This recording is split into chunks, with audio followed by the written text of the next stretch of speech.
Hi, welcome to a quick walk around video for our Audi A4 Avant. As you can see, it's in the nice metallic grey, 18-inch alloys. All the wheels themselves and the bodywork are in really nice condition.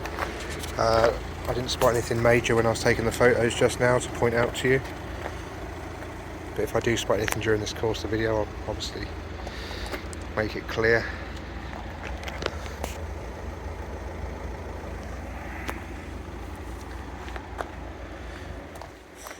Aluminium roof rails there.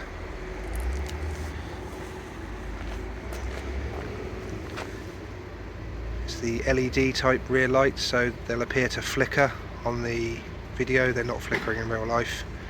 In fact, there's LEDs all over the place on this car, even inside, so if you do see any flickering, that isn't flickering lights, it's just the LEDs having a different refresh rate to my camera. Rear parking sensors down there. It's the electric tailgate, so you just click the button and it comes up on its own. The original Avant load cover is still there. That can be in a few different positions.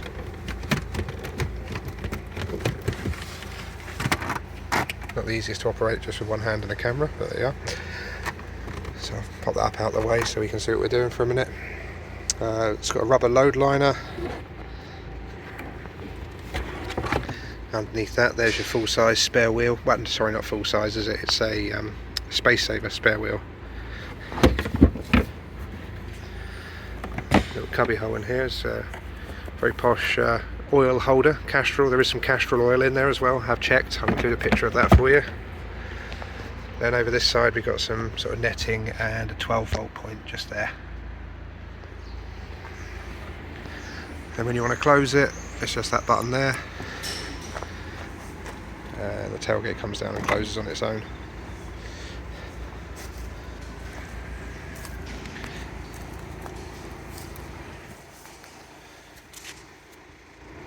Bodywork on this side, lovely and clean as well. As with the wheels there, there's hardly a mark on the wheels there. They're really up together.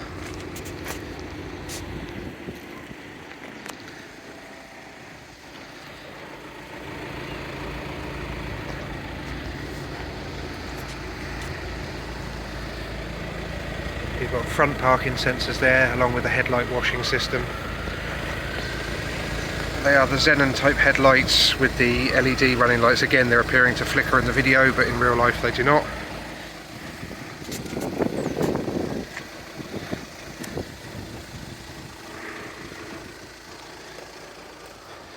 Right, we'll take a look inside now. I'll start off in the back. Electric windows for the rear passengers. All four doors have these S-Line kick plates on them. It's a black interior, half leather, half cloth. Rear seats in really nice condition. You've got your ISOFIX points there for the two outer rear seats. If the middle seat's not in use, you have this armrest that comes down, and just inside there is your first aid kit. Got an additional 12-volt point down there for the rear passengers. It's a black headlining, as with being the S-Line model, they've all got the black headlining. Good leg room there, obviously being an estate car. I'll take you around the other side now, which is obviously much the same, but gives you the full picture.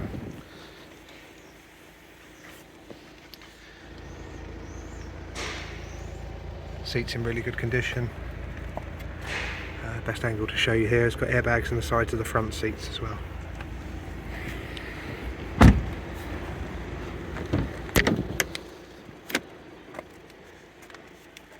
So you've got passenger's airbag there. The passenger seat has lumbar support as well.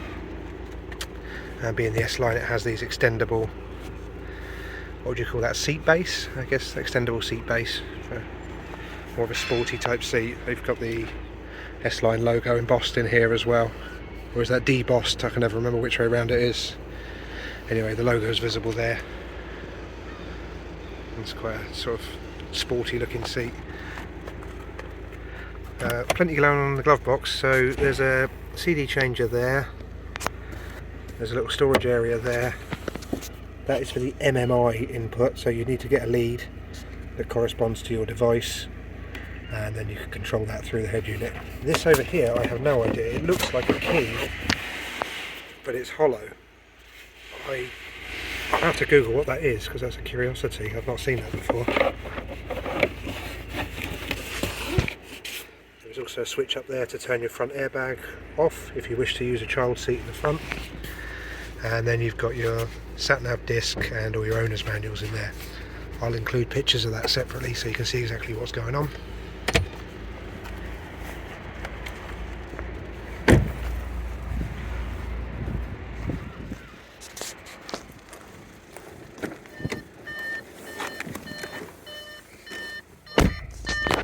Right, so heated electric mirrors, electric windows all round of course, and there's your tailgate release button down there. So auto lights, leave it on that setting there and they'll work on their own for you. There's the mileage, 103,395 as it sits here today. It's got the, obviously it's S-Line because it's an S-Line model, but it's the S-Line multi-function steering wheel, which has the raised bits here, so it's just a nice one to hold. That's for your onboard computer, so if I click through that, you'll see you can go through all the different things that it will allow you to display on the odometer. Behind that is, sorry, it's very the sun is right on us, so it's difficult to focus on everything. There's the cruise control lever. Over on the other side is your voice recognition. So there's all those commands there that you can, I'll turn that off for the minute so it doesn't get confused with me talking. And that's your... The jukebox cannot be operated with the speech dialogue system. Of course it can't. There you are. And there's your volume there and some controls for your navigation. Just beyond that, because this is the automatic, I think they call it a Multitronic gearbox, you've got your flappy paddles so you can change gear up and down from these as well. 2 keys, both original Audi remote locking types. You just push those into the slot to start the car. How am I going to get an angle for this? I'm in direct sunlight. I'll have to do it from up here, which I know doesn't give you the best view, but other than that it's just all clear. So I'll hold the camera here and I'll go through a couple of the menus and hopefully you can see what's going on. So you've got your satellite navigation there. That's where you would link up your phone for Bluetooth. That's the general main menu. That's where you can look at details about the car and you can check the oil level and things like that. Media, so there's an SD card slot, I'll show you that in a second, and there's the source in the glove box as well that I showed you, the MMI lead. So if you've got either of those linked up, your media will then display there. And radio is on that one as well. That's the DAB radio. It has got regular FM, AM and long wave as well. So we'll turn that down. That's your multimedia head unit, so that's where your CD, your single slot CD can go in, I think for the nav itself. And then there's the slots for the 2 SD cards. Just going to move the gear stick down so you can see this a bit better. These are LED, so they look like they're flickering away, but obviously to my eye they're solid. Traction control comes off here. That's to turn your parking sensors off, and that's to turn the automatic stop start on and off. It's a dual zone climate control, you can see there. There's a little cubby hole there with a 12-volt point.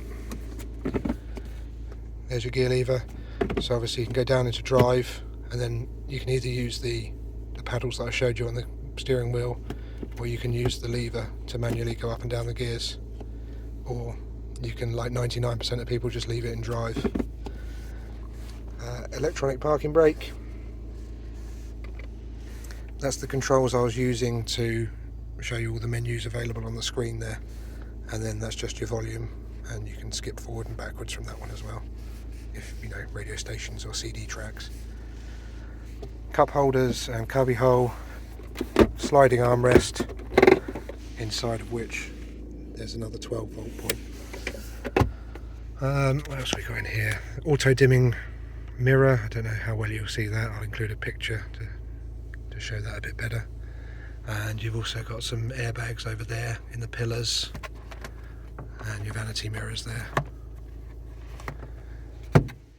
Right, I think I've covered everything. If there's something I've forgotten, please don't hesitate to get in touch and I'll come out and check for you straight away. I'll include as many photos as I can of the interior, the exterior, and any paperwork we've got, so it should give you a really good idea, should I say, of what the car's like if you're choosing to have it delivered. Obviously, if you're local to us, you're more than welcome to come and peruse the car in person. Okay, thank you for watching.